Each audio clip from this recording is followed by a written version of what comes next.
इस एडवेंचरस कहानी की शुरुआत होती है लिजार नाम के एक बहुत ही खतरनाक जादूगर को दिखाते हुए, जो अपने सभी आदमियों के साथ एक लड़की को मारने की कोशिश कर रहा था। दरअसल आज की रात दो मून्स एक में कंबाइन हो जाएंगे और अगर लिजार ने किसी खूबसूरत लड़की के साथ अपना बच्चा पैदा किया तो वो सबसे ज्यादा ताकतवर होगा। इसीलिए लिजार चाहता था कि वो इस लेडी से शादी करके अपना बच्चा पैदा करे, जिससे कि वो लड़का इतना ज्यादा ताकतवर हो जाए कि वो उसकी पूरी दुनिया पर कब्जा करने का सपना पूरा कर ले। वो लेडी तो मदद के लिए बहुत ही ज्यादा चिल्ला रही होती है, लेकिन लिजार उस लेडी को जंगल के बीचों बीच लाया था जहाँ पर कोई भी नहीं आ सकता। अब लिजार उस लेडी के साथ शादी करके उसे मारने ही जा रहा होता है, तभी अचानक फेबियस नाम का एक राजकुमार वहाँ अपने सैनिकों के साथ आ गया था आवाज सुनकर। फेबियस ने देखा कि लिजार उस लेडी को परेशान करने की कोशिश कर रहा है, इसीलिए उसने अपने सैनिकों के साथ तुरंत ही लिजार और उसके सारे लोगों को मार गिराया। फेबियस उस लेडी को किसी भी तरीके से बचा लेता है और वहां से लेकर निकल जाता है। फेबियस बहुत ही ज्यादा बहादुर था और उसके पास रचनात्मक शक्तियां भी मौजूद थी। ये सारी चीजें उसने खुद से ही सीखी होती हैं। और अब फेबियस तो उस लेडी को बचाकर अपने राज्य की तरफ बढ़ने लगा था, लेकिन लोगों का मानना था कि ये कहानी जिसमें कि लिजार्ड एक राजकुमारी को पकड़कर उसकी बलि देता है, वो 100 साल में हर एक बार रिपीट होती थी। अब यहाँ फेबियस जब अपने राज्य के अंदर आता है तब हमें पता चला कि उसके फादर राज्य के बहुत ही बड़े राजा हैं। फेबियस का एक बड़ा भाई भी होता है जिसका नाम थेडियस था। फेबियस जो बहुत ही ज्यादा बहादुर और निडर होता है, जिसने की अपनी टेक्निक की मदद से राज्य को बहुत ही बड़ी बड़ी जंग जिताई है, उसे राज्य के सारे लोग बहुत ही ज्यादा पसंद करते थे। यहाँ तक कि राजा भी थेडियस को एक बहुत ही अच्छा उत्तराधिकारी मानते हैं उसके साम्राज्य का। वहीं दूसरी तरफ फेबियस का बड़ा भाई थेडियस उसका एकदम उल्टा था। थेडियस बहुत ही ज्यादा डरपोक और एकदम नालायक होता है, जो अपने दिए गए काम को बिल्कुल भी पूरा नहीं करता। सभी लोग थेडियस को एकदम बेकार मानते थे और ये समझते थे कि वो उत्तराधिकारी राज्य का हो ही नहीं सकता। थेडियस को इस बात का दिल से बहुत बुरा लगता था कि कोई भी उसे पसंद नहीं करता। यहाँ तक कि उसके फादर भी समझते थे कि थेडियस एकदम बेकार है। अब फेबियस यहाँ अपने लोगों के साथ लिजार और उसके साथियों को मारकर वापस आ जाता है, जिसके लिए सारे लोग उसकी सराहना कर रहे थे।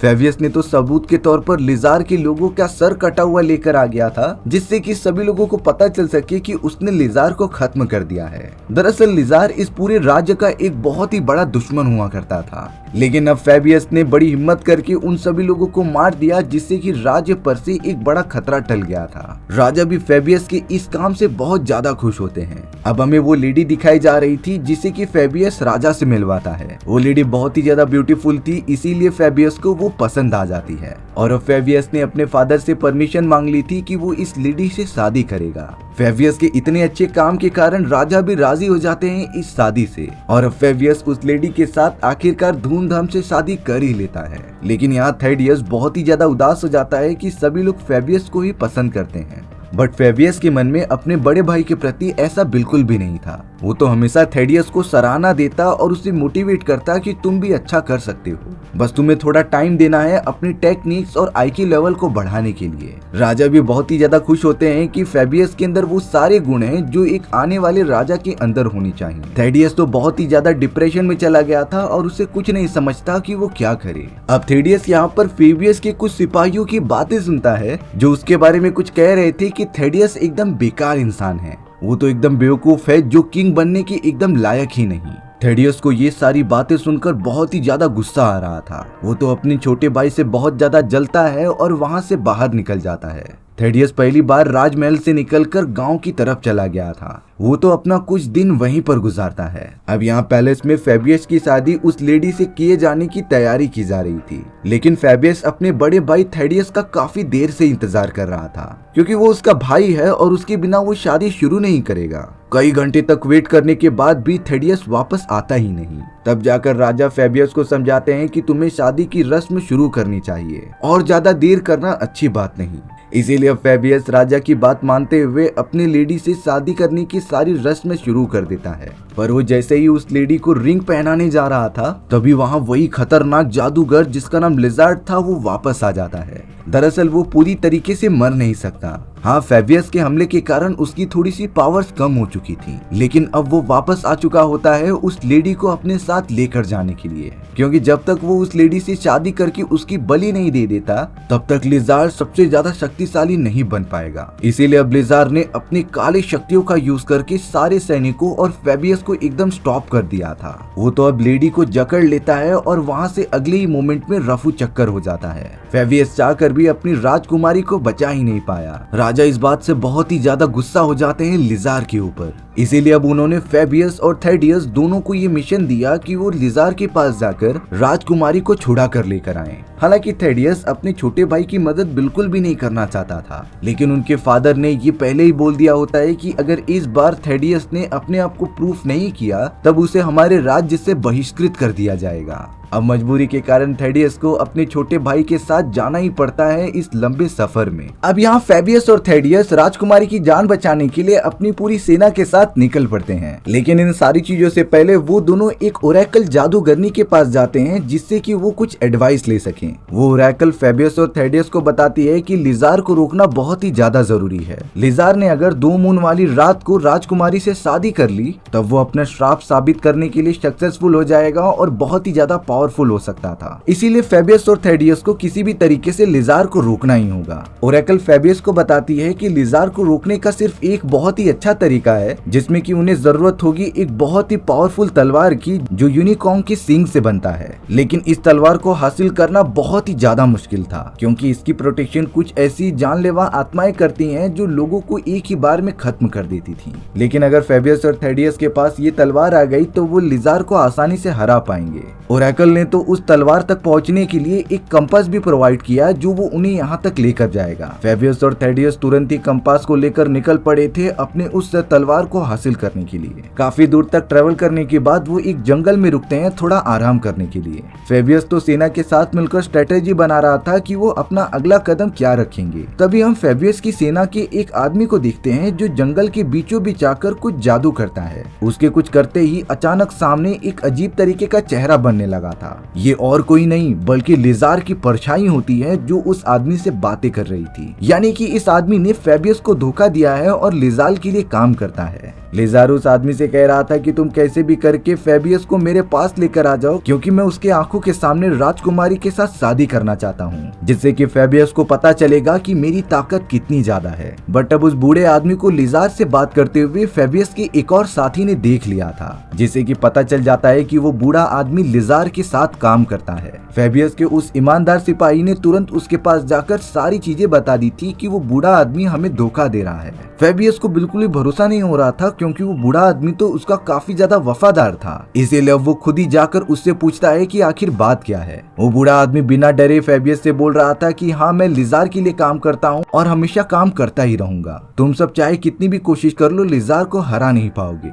फेबियस तो पूरी तरीके से शॉक हो गया था कि वो इसे धोखा कैसे दे सकता है। और अब वो बूढ़ा आदमी कुछ जादू करके उन्हें चकमा देता है और वहाँ से लगातार भागने लगता है। लेकिन अब एक सिपाही ने किसी भी तरीके से उस भागते हुए बूढ़े आदमी को पकड़ लिया था, जो अब फेबियस और थेडियस के सामने एक गुनहगार होता है। अब उस बूढ़े आदमी को सभी लोग अपने कैंप में लेकर आ जाते हैं। तब फेबियस को एक बहुत ही ज्यादा शॉकिंग रियलिटी पता चली कि उसकी सेना का राइट हैंड भी बूढ़े आदमी के साथ मिला हुआ था। यानी कि वो सारे लोग कहीं न कहीं फेबियस को धोखा देकर लिजार के लिए काम किया करते थे। और अब उस राइट हैंड ने अपने सभी सिपाहियों को फेबियस और थेडियस को मारने का आदेश दिया। वो दोनों कैसे भी अपने एक लॉयल साथी के साथ जान बचाकर वहाँ से भागने लगे होते हैं। उन्हें कुछ समझ ही नहीं रहा था कि ये सारे लोग अचानक उसके अगेंस्ट क्यों हो गए। पर अब कैसे भी करके फेबियस, थेडियस और उनका एक वफादार सिपाही उनके साथ लगातार भागने लगता है। फेबियस अगर चाहता तो उन सभी से फाइट कर सकता था, लेकिन फिलहाल के लिए उसने यहाँ से जाने का ही डिसीजन लिया। लिजार के कई सारे सिपाही उन्हें मारने की बहुत कोशिश करते हैं, लेकिन फेबियस और थेडियस वहाँ से रफू चक्कर बहुत ही सही टाइम पर हो गए थे। अब जंगल के एक सेफ जगह पर आने के बाद तीनों एक जगह पर रुककर आराम कर रहे होते हैं। फेबियस ने अपने जादुई पंछी को बुलाया जो उसे कह रहा होता है कि तुम्हें जाकर राजा को बताना बताना होगा कि हमारे बहुत सारे सिपाहियों ने हमें धोखा दिया है और वो लिजार के साथ हो चुके हैं, इसीलिए हमें जल्द से जल्द और भी सेना की जरूरत है जो वफादार हों। फेबियस का वो पंछी संदेश देने के लिए उसके फादर की तरफ निकल जाता है। यहाँ से अब फेबियस और थेडियस को किसी भी तरीके से वो तलवार हासिल करनी होगी जो लिजार को खत्म कर सके। अब जैसे ही वो तीनों थोड़ा आगे बढ़ते हैं तभी उन्हें एक लेडी दिखाई दी थी जो जंगल में अकेली घूम रही होती है। वो लेडी तो एकदम अजीब तरीके से रिझाने की कोशिश कर रही थी, लेकिन फेबियस तो पिघलने वाला नहीं होता। बट थेडियस को देखने पर लग रहा था कि वो कहीं न कहीं उसकी तरफ आकर्षित हो रहा है। फेबियस लेडी से पूछ रहा था कि आखिर तुम जंगल के बीचों बीच एकदम अकेली क्या कर रही हो। वो लड़की कुछ कहती नहीं और आगे की तरफ जाने लगती है। जैसे ही उन तीनों ने लेडी का पीछा किया तभी कुछ कबीले वाले उन्हें पकड़ लेते हैं। ये जंगल में रहने वाले कुछ आदिवासी होते हैं जो बाहर से आए हुए लोगों को पकड़ लेते थे और अब फेबियस और उसके साथियों को बंदी बना लिया जाता है। इस कबीले का सरदार बहुत ही ज्यादा सनकी था। उसे अपना मनोरंजन कराने के लिए बहुत सारी चीजें चाहिए होती हैं। अब सरदार ने उन तीनों को एक बहुत ही खतरनाक क्रिएचर के सामने रख दिया था जिससे कि उन्हें फाइट करनी होती है। वो तो कई सारे सर वाला सांप होता है जो उन्हें काटने की कोशिश कर रहा था। हालांकि फेबियस बड़ी बहादुरी से उससे बचने की कोशिश करता है, लेकिन उस सांप ने फेबियस के पैर पर काट लिया था, जिससे कि अब उसका वफादार साथी ही चूस कर बाहर निकालता है। देखकर ऐसा लग रहा था कि वो खतरनाक क्रिएचर सभी को मारकर खा जाएगा। तभी अचानक वहाँ पर एंट्री होती है एक बहुत ही अच्छे वॉरियर की, जिसने कि अपनी तलवार की मदद से उस सांप के कई सारे सर काट दिए होते हैं। थोड़ी ही देर में उसने अपनी कला का प्रदर्शन दिखाया और अपनी धारदार तलवार की मदद से उस सांप को भी खत्म कर दिया। बाद में पता चलता है कि ये वॉरियर एक लेडी है जिसका नाम इजाबेल था। दरअसल इजाबेल के फादर को इसी कबीले के सरदार ने मार गिराया होता है, इसीलिए वो उनसे बदला लेने की कब से फिराक में थी। इसीलिए इजाबेल ने अपनी तलवार उठाई और जल्द से जल्द सरदार के बॉडी में फेंक मारा, जिससे कि वो सरदार तुरंत ही मर जाता है। फेबियस भी पूरी तरीके से ठीक हो चुका था। इजाबेल अब उन सभी को लेकर वहाँ से निकल जाती है और जंगल की दूसरी तरफ जाने लगती है।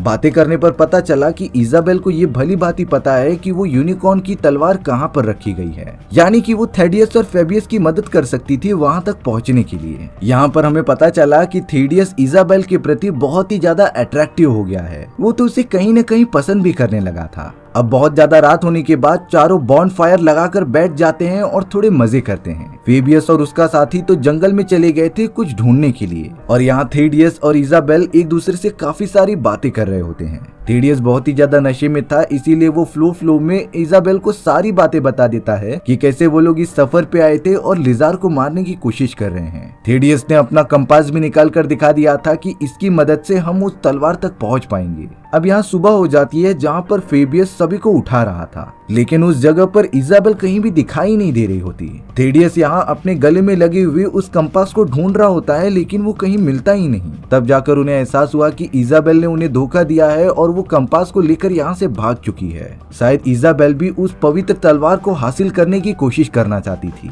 लेकिन अब फेबियस और थेडियस के पास और कोई भी ऑप्शन नहीं होता बिना कंपास के आगे बढ़ने का। फेबियस ने थोड़ा सा नक्शा देख लिया होता है, इसीलिए उसे अंदाजा था कि उन्हें कहाँ जाना है। इसीलिए वो तीनों निकल पड़े थे पहाड़ों की तरफ जहाँ पर वो तलवार रखी गई है। कई घंटों के लगातार सफर के बाद आखिरकार वो सब उस गांव में पहुंच गए थे जहां पर उन्हें यूनिकॉर्न की तलवार मिलेगी। फेबियस तो अपने भाई और अपने साथी से बोलकर चला जाता है उस तलवार को ढूंढने के लिए। यहाँ थेडियस चलते चलते एक बार में आ गया था जिससे कि इजाबेल दिखाई देती है। थेडियस इजाबेल से वो कंपास मांगने लगा था जो उसने चुराया होता है। इजाबेल ने तुरंत ही मना कर दिया था कि वो उसे नहीं देगी। बातों ही बातों में दोनों में घमासान लड़ाई चालू हो जाती है। थेडियस लड़ाई के मामले में बहुत ही कमजोर था, इसीलिए इजाबेल उसे बड़े आराम से हरा देती है। थेडियस को बहुत ही ज्यादा बेइज्जती का सामना करना पड़ा। वहीं दूसरी तरफ अब फेबियस जो कि तलवार ढूंढने आया था, उसे उसी के राज्य के सारे सेना के लोग जो लिजार के लिए काम करते हैं वो चारों तरफ से घेर कर पकड़ने की कोशिश करते हैं। वो सारे सिपाही तो फेबियस पर हर तरफ से वार कर रहे थे जिससे कि वो बहुत ही ज्यादा कमजोर हो जाए और वो उसे लिजार के पास लेकर चले जाएं। यहाँ पर थेडियस और उसका लॉयल आदमी बाहर निकल रहे होते हैं क्योंकि इजाबेल ने थेडियस को बहुत ज्यादा मारा था। बट तभी उसका लॉयल आदमी कहता है कि मैंने इन्हीं सारी चीजों के बीच वो कंपास ले लिया था। इसे कहते हैं हाथ की सफाई, जो उसे बहुत अच्छी तरीके से आती थी। पर तभी थेडियस और उसका आदमी देख रहे होते हैं कि उनके ही बहुत सारे सिपाही जो अब लिजार के लिए काम करते थे, वो फेबियस को बेहोश करके उठा के उसके पास ले जा रहे होते हैं। थेडियस को कुछ नहीं समझ रहा था कि वो अपने छोटे भाई को किस तरीके से बचाए। तभी अचानक उनके सामने इजाबेल आ जाती है, जो तलवार दिखाकर कह रही थी कि मुझे कंपास वापस दे दो। थेडियस बहुत ही ज्यादा उदास होकर बताता है कि वो सारे सिपाही मेरे भाई को लेकर चले गए हैं, जिसकी जान अब बहुत ज्यादा खतरे में थी। थेडियस बताने लगा कि अगर तुम मेरे भाई को बचाने में मदद करोगी तो मैं तुम्हें ये कंपास दे दूंगा। इसीलिए अब इजाबेल इनकी मदद करने के लिए रेडी हो जाती है। वो सबसे पहले कंपास के रास्ते को फॉलो करते हुए एक बहुत ही खुफिया जगह पर पहुंच गए थे। इजाबेल उस कंपास की मदद से एक रास्ते को ओपन करती है, जो एक बहुत बड़ी गुफा थी। लेकिन अंदर जाते ही उनके ऊपर एक खतरनाक क्रिएचर ने हमला कर दिया होता है। ये क्रिएचर एक बैल जैसा दिख रहा था, जिसका आधा शरीर इंसान होता है। वो लगातार इजाबेल पर हमला करता ही जा रहा था। इन्हीं सारी चीजों से बचने के लिए वो तीनों अलग अलग हो जाते हैं। और अब थेडियस उस जगह पर पहुंच चुका था जहां पर वो यूनिकॉर्न की तलवार रखी जाती है। थेडियस ने तो अब कैसे भी करके उस यूनिकॉर्न की तलवार को बाहर निकाल लिया था। तभी गुफा के अंदर मौजूद उस तलवार की प्रोटेक्टर अपनी आंखें खोल लेती है, जो बोल रही थी कि यूनिकॉर्न की तलवार को वही ले सकता है जो एक बहादुर योद्धा होगा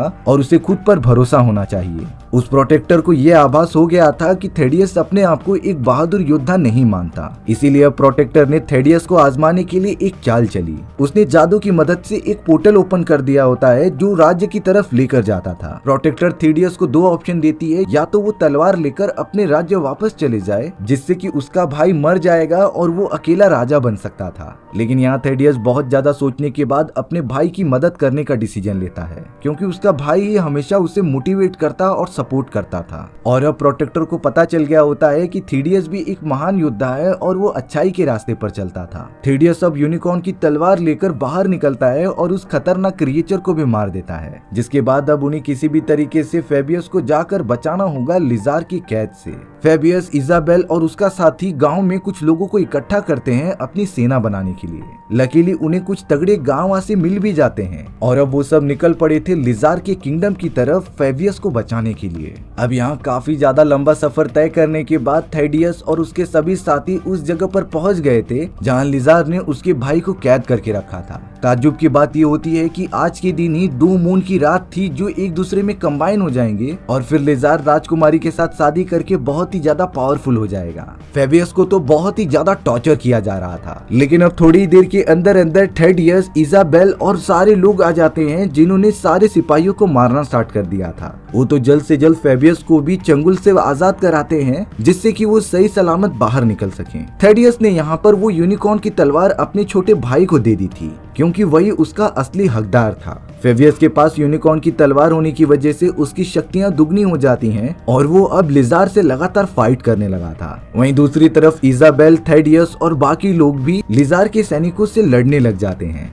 एक एक करके लिजार के सिपाही खत्म होते जा रहे थे, पर तभी अचानक आसमान में 2 मून एक दूसरे में कंबाइन हो जाते हैं, जिससे कि लिजार की शक्तियां काफी ज्यादा बढ़ चुकी थीं। वो तो अब अपनी काली शक्तियों की मदद से सारे लोगों को मारने लगा था। सारे रिचुअल परफॉर्म करने की वजह से लिजार की शक्तियां 10 गुना बढ़ चुकी थी। लेकिन लिजार को जरा भी आइडिया नहीं होता कि फेबियस के पास यूनिकॉर्न की तलवार है। और अब अगले मोमेंट में जब लिजार चारों तरफ तबाही मचा रहा था, फेबियस पीछे से यूनिकॉर्न की तलवार लेकर आता है और उसे मार देता है। तलवार की वजह से लिजार की शक्तियां एकदम बिखर गई थीं और अब वो धीरे धीरे पूरा नष्ट हो जाता है। यानी कि राजकुमारी अब पूरी तरीके से आजाद थी और लिजार का खात्मा हो चुका था। फेबियस, इजाबेल और अपने सभी साथियों के साथ मिलकर बाहर आ जाता है, क्योंकि उन्होंने अपना मिशन कंप्लीट कर लिया होता है। अब सारी चीजें नॉर्मल होने के बाद इजाबेल के जाने का समय हो गया था। इस बात से थेडियस बहुत ही ज्यादा दुखी हो जाता है, क्योंकि वो कहीं न कहीं इजाबेल को पसंद करता था। इजाबेल थेडियस को हमेशा अच्छा करो ऐसा कहकर वहाँ से चली जाती है और अब फेबियस और थेडियस राजकुमारी के साथ अपने राज्य में बड़ी शान से आते हैं। सारी प्रजा उन लोगों का स्वागत कर रही थी। राजा भी थेडियस की इस बहादुरी वाले काम के लिए काफी ज्यादा खुश हो जाते हैं और उसे अपने राजगद्दी का उत्तराधिकारी बना देते हैं। वो लोग जो सोचते थे कि थेडियस एकदम बेकार है, उसकी नजरों में थेडियस काफी ऊंचा हो गया था। फेबियस के पास राजकुमारी होने के बाद वो उनसे अब कभी भी शादी कर सकता था, लेकिन थेडियस काफी नाराज होता है इजाबेल के जाने के कारण। इसी तरीके से कई महीने बीत गए थे और यहाँ थेडियस अपने कमरे में सोया हुआ होता है। तभी उसे वहाँ पर किसी के होने का एहसास हुआ। साइड में से और कोई नहीं बल्कि इजाबेल ही निकलती है, जो थेडियस से कह रही थी कि इतने महीनों में मैं तुम्हारे बारे में बिल्कुल भी नहीं भूली और कहीं कहीं मेरे अंदर भी तुम्हारे लिए काफी अच्छी फीलिंग जग चुकी हैं। लेकिन इजाबेल ने ये भी बताया कि मेरे ऊपर एक विच ने श्राप दिया है कि मैं किसके साथ भी रिलेशन नहीं बना सकती, पर अगर उस विच को जाकर खत्म कर दिया जाए तो ये श्राप भी टूट जाएगा। हालांकि इजाबेल उस विच को अकेले भी मार सकती थी, लेकिन वो चाहती है कि थेडियस भी उसके साथ चले और वो दोनों हमेशा साथ में रहे। थेडियस इस बात के लिए मान गया था और अब वो दोनों अपने सफर के लिए निकल जाते हैं। इसी तरीके से हमारी ये एडवेंचरस कहानी यहीं पर खत्म हो चुकी थी। सो व्यूअर्स, आपको ये स्टोरी कैसी लगी कमेंट सेक्शन में बताना भूलना मत। और अगर आपको मेरा एक्सप्लेनेशन 1% भी अच्छा लगा होगा ना, तो चैनल को सब्सक्राइब करना भूलना मत। मिलते हैं इसी तरीके के मजेदार वीडियोस में, तब तक के लिए बाय बाय।